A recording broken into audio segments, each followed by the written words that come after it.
Today, we see how much Scotch I can fit in this beer glass and drink without falling over.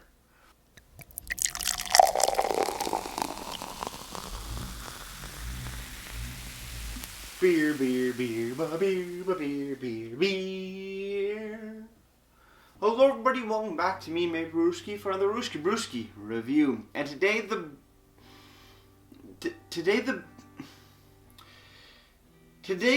beer I have for you is not this Glenfiddich 12-year-old. No, we're not doing this as you can see, it's actually empty.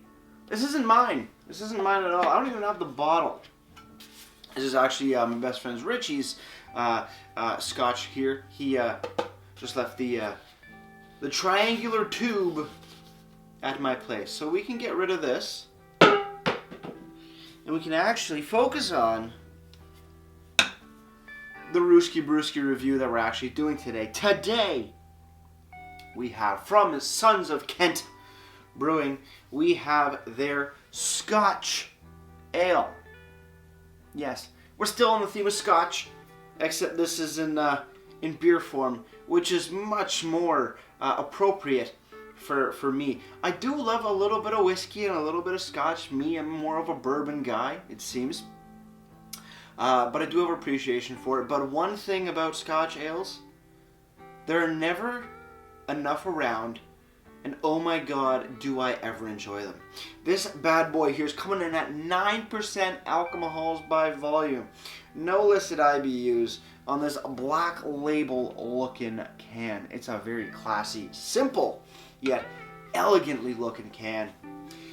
IBUs on this beer, I do not see any on the website, but I do see possibly 40 IBUs according to Untapped. So without further ado, let's crack this bad boy open. Let's see what we got. Beer 101, pint to pint glass, a little water from the wash. And we can pour it up. Let's see what we got. 9%. Holy, this can be a fun time.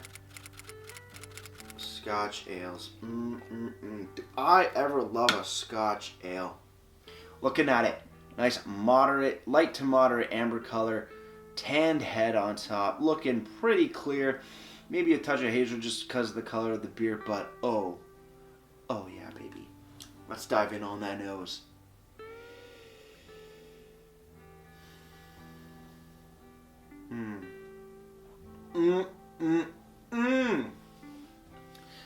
Beers have amazing aromas all throughout, but if you've never tried a Scotch ale or a Wee-heavy, you're missing out.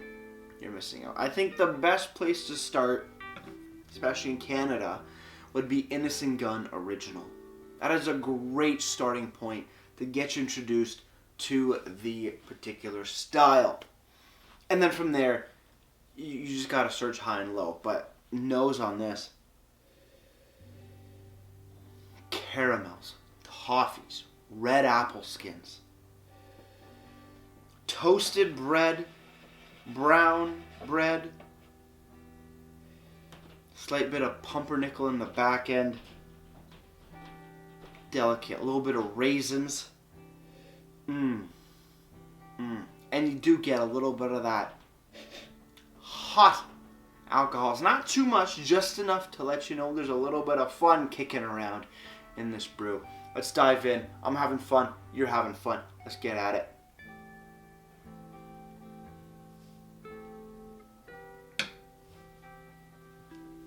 On the sip. Big caramels, big toffee flavors coming right at you. A little bit of like a sweet tobacco, raisin, date, slight fig note as well. Nice hot alcohol, not sharp, just melds in with the flavor profile on this fantastically. At the same time, refreshing. Not a crispy boy, but just thirst quenching, semi-dry, great times all around. Great times all around. Cheers, everybody. Let's keep on drinking.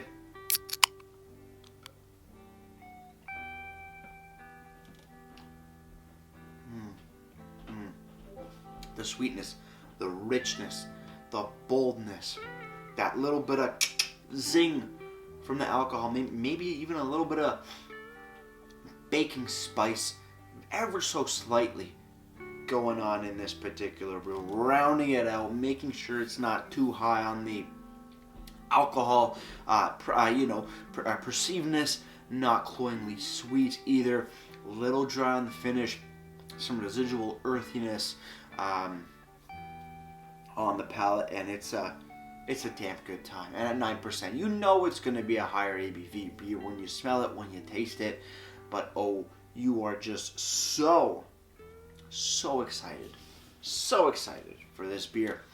If you're a fan of Scotch, definitely a winner with most Wee-heavies Scotch ales alike. Not peated, which I do prefer 100%. I'm not a fan of peated whiskeys, peated Scotch. Sorry, it's not for me. I get more of the medicinal Band-Aid hospital flavor profiles off of peat. Others don't, but I'm one of those guys. It's like me and cilantro. I get soapy, disgustingness. What other people really enjoy cilantro, I don't. Everybody's palate's different, and you know what? Test your friends. If you have a friend that likes peated whiskey, peated Scotch, try it with them. Maybe you're the fan of peat. They're not. See how you perceive it. It's really fucking cool. But this, fantastic. See what they have to say. Sons of Kent Scotch Ale, 9% ABV, 40 IBUs and untapped. Description reads: authentically crafted with Scottish-grown Golden Promise barley to showcase a rich, full, flavored malt profile. Additionally aged on American oak, really cool, to impart a delicate yet complex texture with a velvety, smooth finish. Sons of Kent's out of Chatham, Ontario, and this was, best before date of May 17th, 2022. Jesus Christ. Sorry about that. Yeah, so it's gonna last you a bit. Over on the website, sonsofkent.com, go to the beer section. You will find the Wee-heavy Scotch Ale. Scrolling down, separate little description from the can, which reads: this 2020 Ontario Brewery Award winner is back. Extra strong beer, brewed with Golden Promise malt, imported from the Highlands. We brewed this beer for an extra long time to kick out extra bigly flavors of caramel, malt, raisins, vanilla, and licorice. It's then aged on American oak. Fantastico.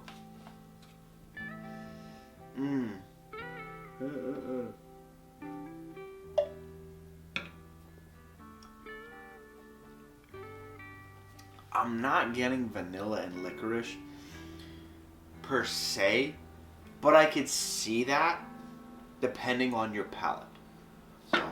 So yeah, we're going with that. It's fantastic. Over on Untapped, the most recent Scotch ale. I don't know if this is the 2020 version or the 2021 version. I'm leaning towards the 2020 version. But it's been given a 3.68 bottle caps out of 5. That's out of 707 ratings. Very nice. And we do have a price for this beer too. It may surprise you. It might not. But it's $4.50 for the 473 ml tallboy can. Now, I'm the kind of guy that does kind of get a little hung up on pricing. One inch close to that $5 mark. But it's $4.50. Take that in for a second. You're getting also a 9% beer. So you already got your bang for your buck on your alcohol size. ABV. But then comes the actual beer itself.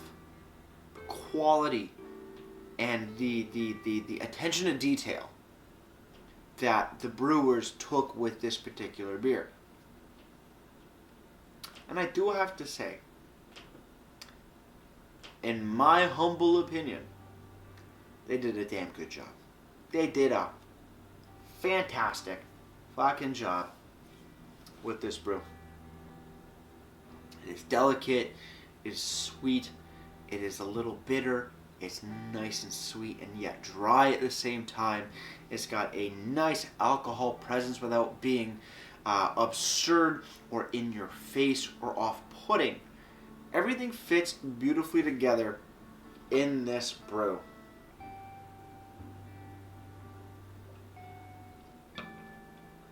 It may be, at its worst, just a little too sweet for some. And I think maybe that alcohol presence, those hotter alcohols, need to just be tweaked a little bit, or add just a slight touch of a bit more of an earthy bitterness in the back end. But I'm just nitpicking here. I'm really just nitpicking here. It is... it's a Scotch ale, and it's making me happy. It's also getting me a little drunk after a few beers beforehand. And, well, you know what? It's a beautiful thing, and I'm happy with it. Cheers on the final sip, guys. Let's get ready to ratings and wrap this in.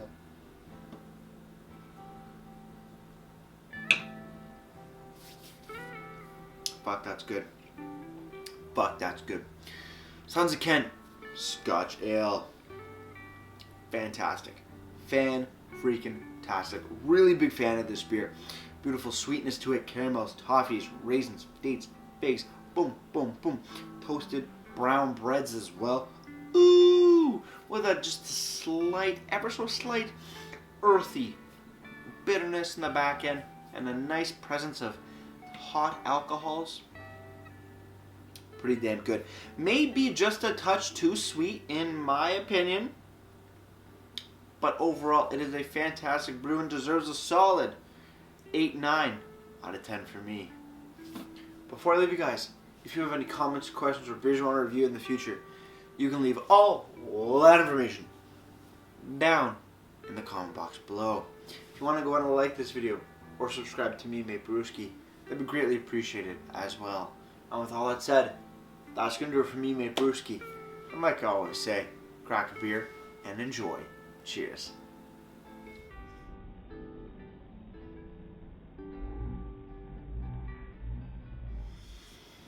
When I first started drinking beer, I did not think Scotch would be a part of it. At that time I hated Scotch, and now look at me, I'm a changed man. Cheers.